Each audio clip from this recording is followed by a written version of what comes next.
1941, she managed the campaign for Royce Gantlin, who was running for state superintendent of schools. And in 1942, he started the Vocational Rehabilitation Department within the state school system. And he appointed her as one of the first rehabilitation counselors.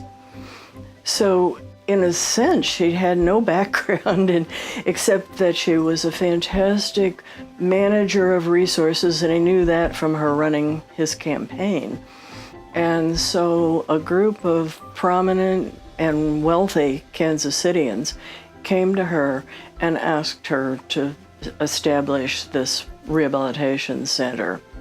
The Rehabilitation Institute in Kansas City was the second one in the country.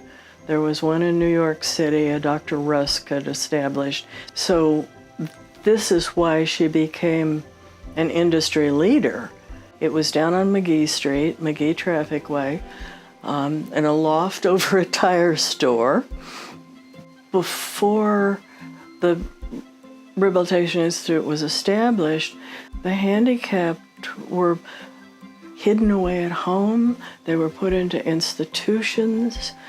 I think she brought daylight into their lives.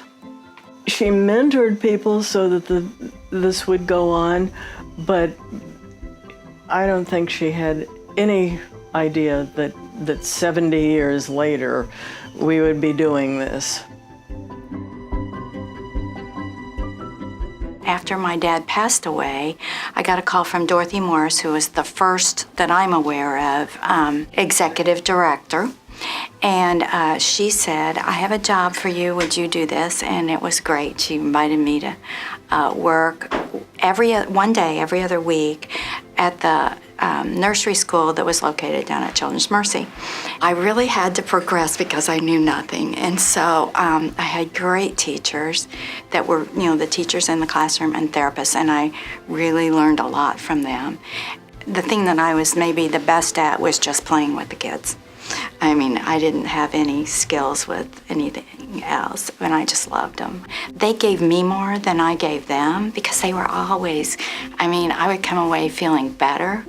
I think that loving children is almost a universal thing, and so I think that, everybody's equipped to do it. If you look back at just the history of Seaboard Foods and Seaboard Corporation, it's always been a company that's focused on giving back.